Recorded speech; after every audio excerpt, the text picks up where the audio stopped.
The Business Mentor Talks is vlogged by no other, Armando Butz Bartolome, in cooperation with the Manila Times. It aims to bring to life and recognize entrepreneurs who constantly strive to create a living for the community as well.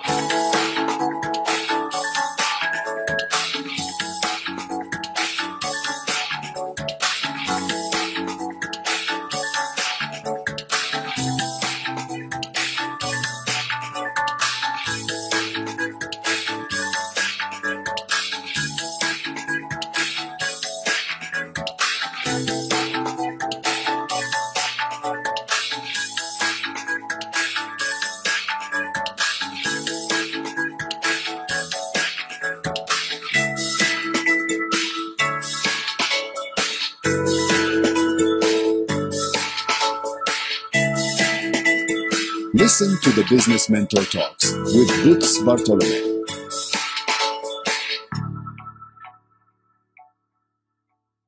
Now calling no other than Joe Sevilla of Happy Life. How are you, Joe? Hello, Sir Boots. Thank you for having me. And how are you? I'm good. Thank you. How's everything, Sir Boots? Yes, very good. I'm sure you're very happy because everybody is using the word happy. Okay, so tell me, Joe, how did you arrive at the word Happy Life? Yes, tell me, how did you arrive at Happy Life? Oo, kasi Sir Boots, in the day what we live, ang daming challenges eh. And ang daming learnings din at the same time. So, hindi na kami lumayo. Kasi ang gusto natin is a constant reminder of our goal talaga. And our goal, whatever we do, is to have a happy life. So that's why we come up with that name, Happy Life. And how did you start? Did you ever get to work before you start Happy Life? What were your experiences before this? Yeah. Actually, Sir Boots, nurse tayo by profession. I'm a licensed nurse. Pero when I was in third year college, that's the time that I felt na what I wanted to talagang maging entrepreneur, maging businessman. Pero at that time, third year college, yun yung medyo mahirap na sa course ng nursing. So make or break na siya. So sabi ko, sige, mag-license lang ako, then I'll follow my dreams to be a businessman, to be an entrepreneur. So finally, naging nurse na ako, nagkaroon ako ng license na. So iniisip, nag-business ako. And yung business na yun, parang home massage at that time. Wala pa nagmamassage at that time eh. So tayo pa lang meron ganun. Although nag-fail siya kasi naundoy, tapos lack of capitalization, tapos lack of therapy kasi namatayan sila. So ang daming challenges, so nag-close siya. So bumalik ako sa drawing board. Sabi ko, mukhang hindi pa ako pwede. Mukhang ang dami ko pang kailangan pag-aralan to be a businessman. So feeling ko, to be a businessman, kailangan marunong ko magsalita. You know how to speak.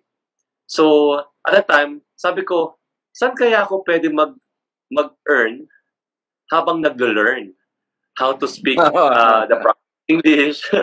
Okay. How to communicate well.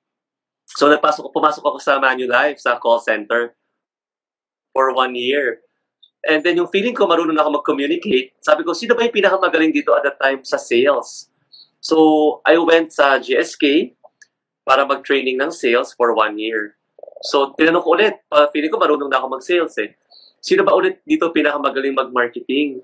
So, na-discover ko yung Nestle. So, at that time, galing pala ng Nestle mag-marketing. Doon, it took me 7 years.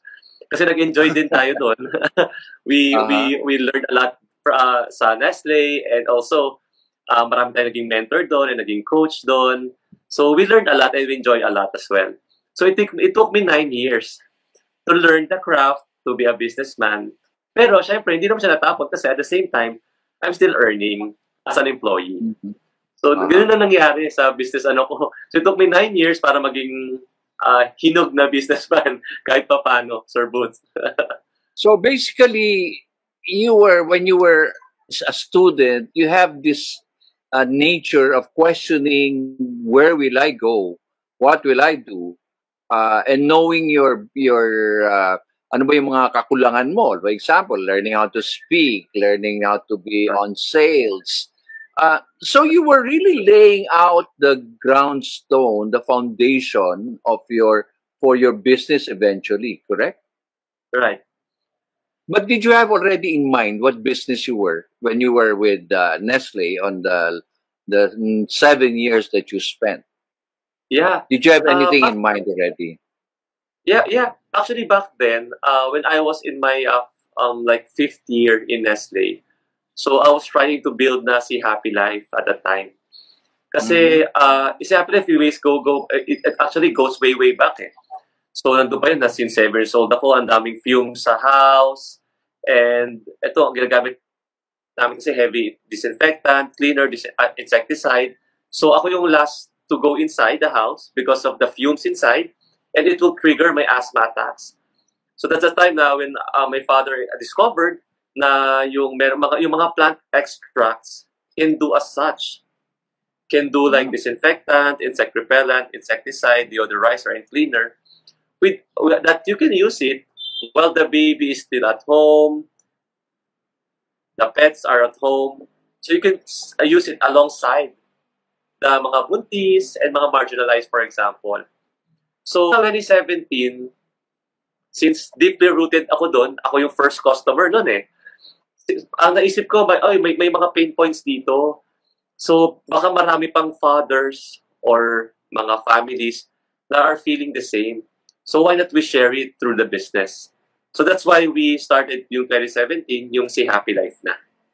Oh, so that was actually the trigger point is because of your health and the concern of your dad, being kawawa naman tong aking bunso, para siya maiiwan. Paano kung buong araw nating bago mawala yung mga fumigation. But again, it's really part of a business exploration, no? Everybody discovers it in one way or another. In your case, you're able to discover your dad because of the pain point, no? To come up with the solution. So this is where you focus your Happy Life product. So what was the first product that your dad created at that time? Right. The first product, Sir Boots, is called Vegan LC. Vegan as in vegan, bacteria, viruses, and insects. LC is liquid concentrate. So kasi since it's a liquid concentrate, so 1:10 siya. So yung 1 liter, ang usage niya is 10 liters kasi didilute natin siya with water. So very eco-friendly. It's only, of course, plant-based siya, and value for money din. Wow. So that was what year was this when your dad created the product Vegan? Vegan, siguro it was 2007. And then finally 2017, talagang we really marketed it na and commercialized it na para to share it sa buong Philippines para mas marami tayong ma-help and marami tayong matulungan through that business. Okay.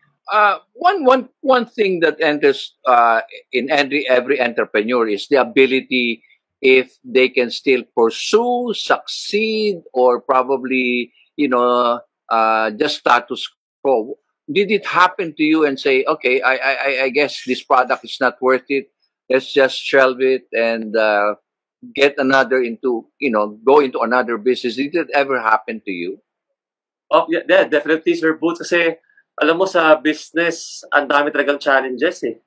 So, dapat talaga, pag businessman ka, dapat medyo hybrid. Dapat hybrid. Kasi, sobrang daming challenges. Talagang ikaw lahat. As in, from A to Z, ikaw lahat gagawa. Especially when you're doing startup. And if you're doing everything, as in everything, talagang ang daming challenges along the way. And sometimes, you will have self-doubt na kaya ko ba talaga to? Pero dapat nandun ka lang eh. Dapat gagawin mo lang siya eh. Just take the first step. Just do it. Kasi minsan pag nakakausap kami ng mga clients natin na ang ganda daw ng products and sobrang avid fan sila sa products natin, nabubura lahat eh. Nabubura lahat ng doubts, nabubura lahat ng mga challenges, and you're there for them din eh. Na parang, ba't naman ihinto to? And then, you will come to a point na kahit gusto mo i-close yung business, hindi mo siya maka-close because your clients are there. And so you're now thinking not of yourself, but for the client as well, right? Yes, that's true, Sir Booth. But tell me, you know, being Happy Life, being an entrepreneur now, did your business ever generate employment? Did it ever help create more jobs in your community? Yeah, actually, that's one thing, Sir Boots, na gusto ko about being a businessman is really helping also the community.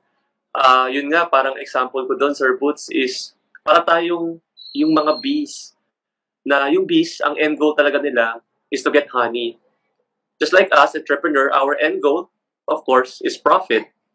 Pero along the way, just like yung bees, by getting honey, napoproliferate nila yung mga bulaklak and lumalago yung mga bulaklak sa paligid nila. Same goes sa atin. By hitting yung profit natin, napoproliferate natin yung community by generating jobs and helping the community, helping our clients, helping our partners as well. So, given that, ang sarap sa feeling kasi like ngayon, meron kaming core na 20 eh. And then kapag merong mga biglaan, kailangan ipa-fast track yung gagawin sa planta, sa manufacturing plant natin. Kailangan doon marami. So kukuha ka sa community ng another 20, another 30 para ma-fast track. So napoproliferate natin yung community while we are doing business. So yun yung okay sa kanya. I learned that you also ventured into pets. What made you decide to go into pets, Joe? Yeah, kasi Sir Boots, yung di ba, ako nag-asthma ako. And if you would check, yung BMI natin mas malaki versus sa pets. So kung yung tao nag-allergy because of these antigens, for example, or bacteria or viruses, or allergens, what more yung pets? So talagang, of course, pet lover tayo, pero talaga sila rin ang tailored dito, yung mga pets natin. Kasi mas maliit yung BMI nila. So ito, yung mga products natin are really plant-based and really pet-safe. So binenture din natin yung mga pets natin. So kasi yung vegan LC, ginagamit talaga siya sa mga veterinary hospitals, veterinary clinics. Then we also strengthen din yung pet natin na sa industry para mas malalim din tayo as a Happy Life sa pets. Kasi we have 3 categories eh. We have pet care, we have home care, and personal care. So, but knowing the fact that the pet industry has really gone huge earnings, you know, for the country, how competitive is now Happy Life in terms of the pet industry? Yeah. Actually, Sir Boots, our core talaga as a company is innovation. So we keep on innovating things. And we don't want to like bring a product sa market na just to bring a product. We wanted to really add value sa clients and sa pets natin. One example is yung waterless shampoo. It's first in the Philippines, the waterless shampoo. So you just have to spray, then lather, then wipe. So yun, naligo na sila. It's just 5 minutes. No need to rinse na sila. Talagang proven, tested, naligo na sila. So, how big, what's your estimate of the pet industry now in the Philippines, Joe? How would you estimate it right now? Actually, malaki siya, Sir Boots. It can go to hundreds of millions to billions of peso sa pet industry. Actually, globally, ito 30 billion sa US, $30 billion industry sa US, and globally, aabot ng mga $90 billion globally yung pet industry. Kasi, alam mo, yung pinaka nangyayari ngayon, yung trend is yung mag-asawa o yung mag-girlfriend, mag-boyfriend, ayaw magpakasal. So, kapag sila naman nagpakasal, ayaw nila magka-baby. So, that's a trend right now eh. So, ngayon, ang baby nila, ang social interaction nila is pets talaga. So nagiging fur baby parent or fur parents, di ba?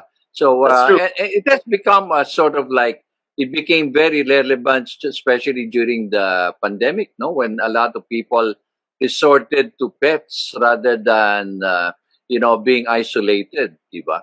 So, That's true. what's the future of Happy Life now? Where do you want to take Happy Life for 2024, Joe? It's really our vision to be a global company, si Happy Life. So we started sa US. We have a branch in the US and Canada. And we wanted to stretch sa ASEAN market natin. And we wanted to really help a lot of people. And like, makilala si Happy Life, not really helping not just the clients, not just the dogs and the cats, but also the environment. So to have an eco shift. Para Yes. sa mga next generation natin. It just reminded me that one of the people that I interviewed also mentioned about the trademark. Is Happy Life well registered in the trademark? Yes.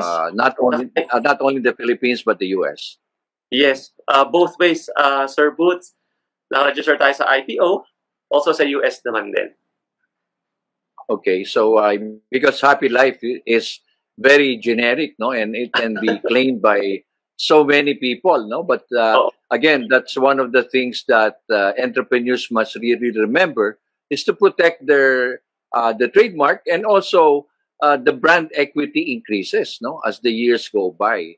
So, can you more or less provide us mga tatlong tips, for our viewers who are like you, young, probably trying to earn and learn, and also being entrepreneurs at that, trying to scale up? What are the three main components that you can more or less give an advice? Okay. Actually, Sir Boots, gusto ko lang bigyan ng diin yung IPO natin, intellectual property muna natin. Kasi sometimes, as business owners, puro sales and marketing lang eh. Pero di natin alam na, importante pala to.